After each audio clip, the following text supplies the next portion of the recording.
All right, we're going to talk about the cause of food crisis in the world at this point. All right, government more or less were responsible for the food security of their population. After the First World War and especially the Second World War, because agriculture became more and more technologically involved with production outside the farm, corporation developed, and this corporation began to claim the right, the privilege, the possibility to produce foods to feed the populations. All right. Well, if you know anything about a corporation is only interested in how many things? One thing, and that is to make money. So even though they may have a motto says, you know, we feed the world, one of those companies have this as their logo, we feed the world, there's nothing more illusionary and erroneous than this. Okay, so that's one of the big responsibility. This is the agriculture, agro-business as we call it, is the biggest money maker in the world. Okay, it's not airplane, it's not computers, it's not mobile phones, it's agro-business. It's the biggest business in the world. And you need to understand that to start with, okay? It's money. Who makes the money? Well, not the farmer. It's the company who sell the product to the farmers. All right, they make the money. Even in our countries, France, Europe, USA, where agriculture is subsidized, the money goes through the account of the farmer. It doesn't stay with the farmer. All the subsidies are calculated so the money is sufficient for the farmers to pay the suppliers, or at least part of the suppliers.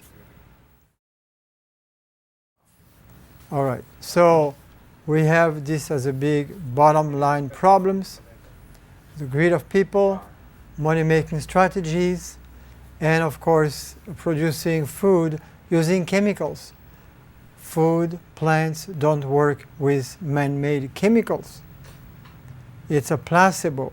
We're going to see why and so forth. So there are other elements of course involved. We know about climate disturbances. Okay, we know we're going into a drought.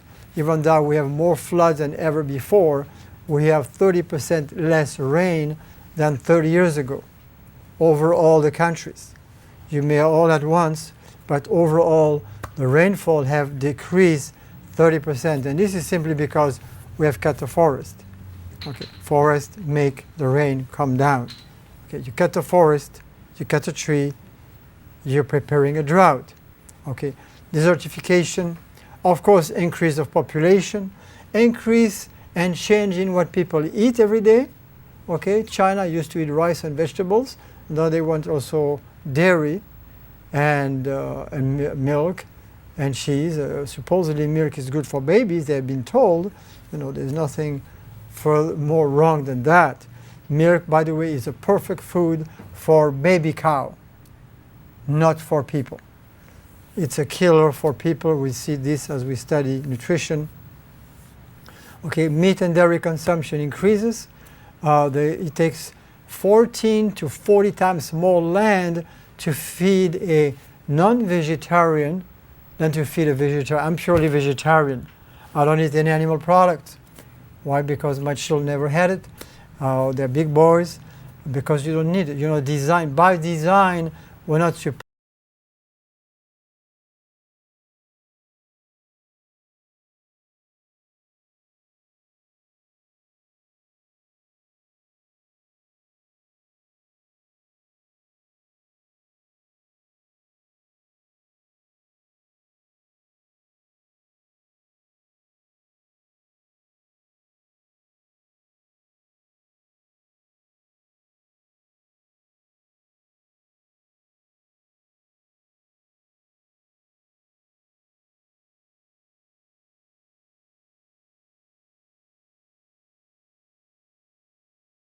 or nicely done, I shouldn't say wisely, nicely done, is corrupting the way people are eating, and of course is corrupting the health.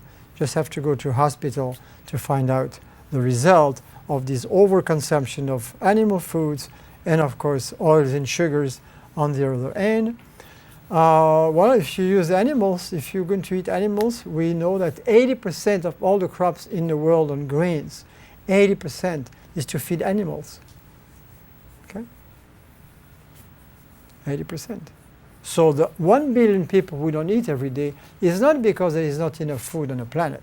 It's because most people have chosen to eat, 1 billion people have chosen to eat mostly animal foods, while 1 million people have nothing to eat. 1 billion people have nothing to eat. Okay. Higher demand on oil. Fertilizer is made with oil. Yeah? 3 tons of oil to make 1 ton of nitrogen. Okay. Since 2008, financial speculation, land grabbing. For the first time in history, banks had money, because banks don't have money. Banks lend 10 times what they, or 100 times what they have as assets.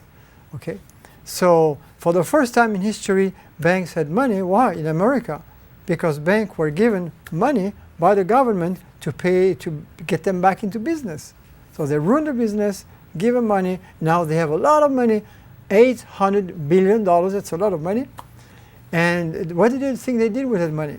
They went to Chicago to the stock market for grains and foods, which is in Chicago, and they bought the food, world food, all this money. Most of that money was used not to refinance nothing, was just money to make more money quickly. In 1 month, they doubled that amount, tripled the amount by withdrawing the food supply to the countries they choose, because this is all kind of organized.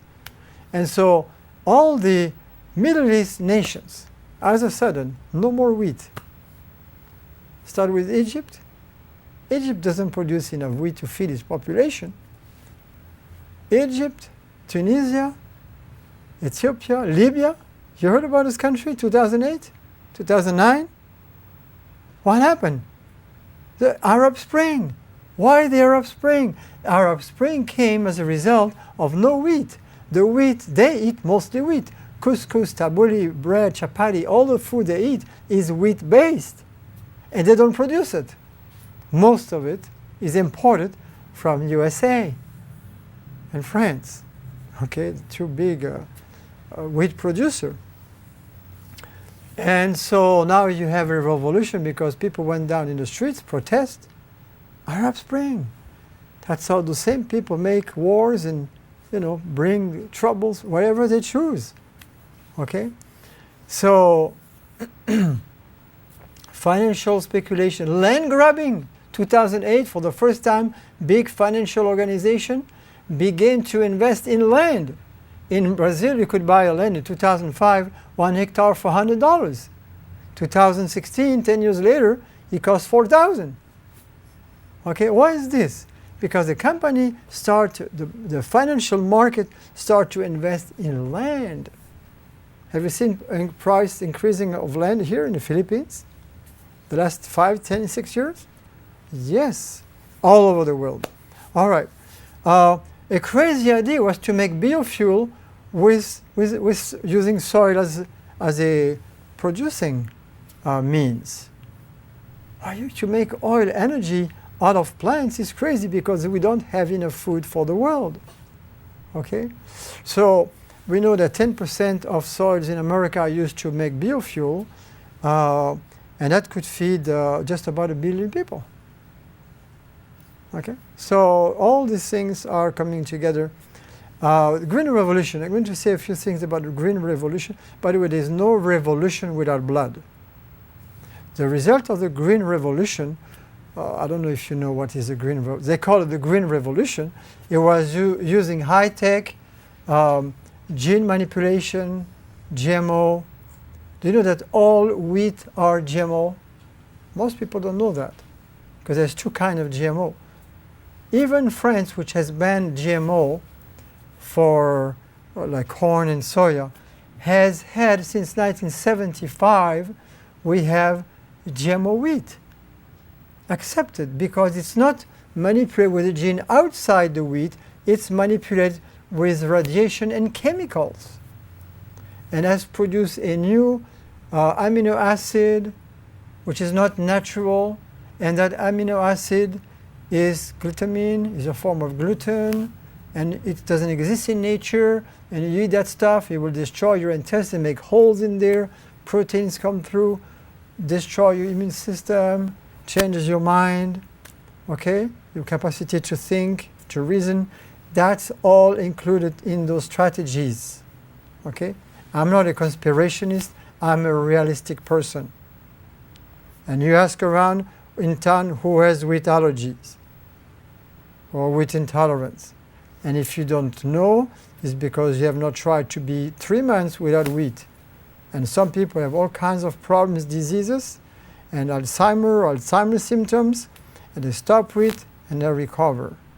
Okay? So this is about wheat. Big trust, 4 companies run the world today when it comes to food. Okay?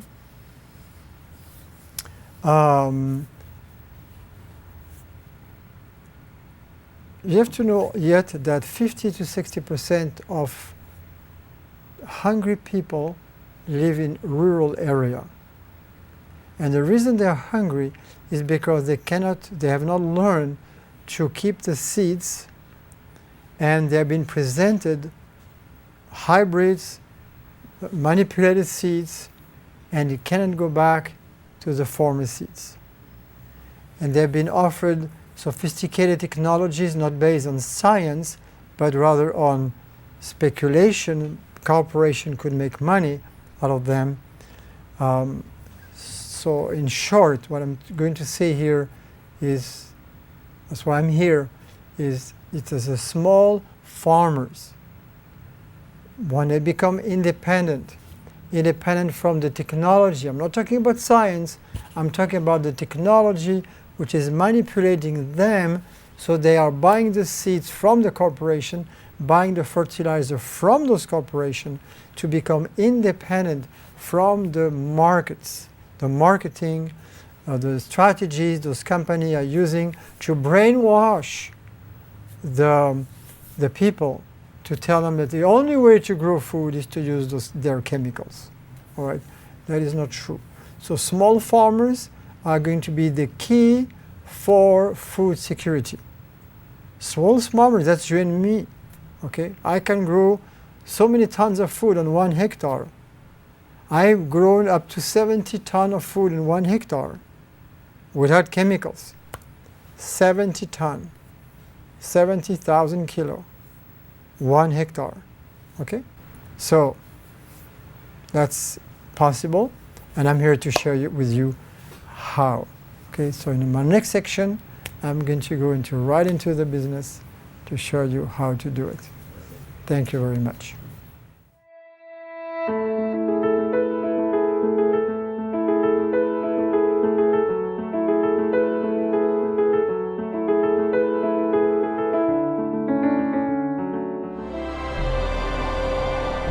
He's Coming Broadcasting Network.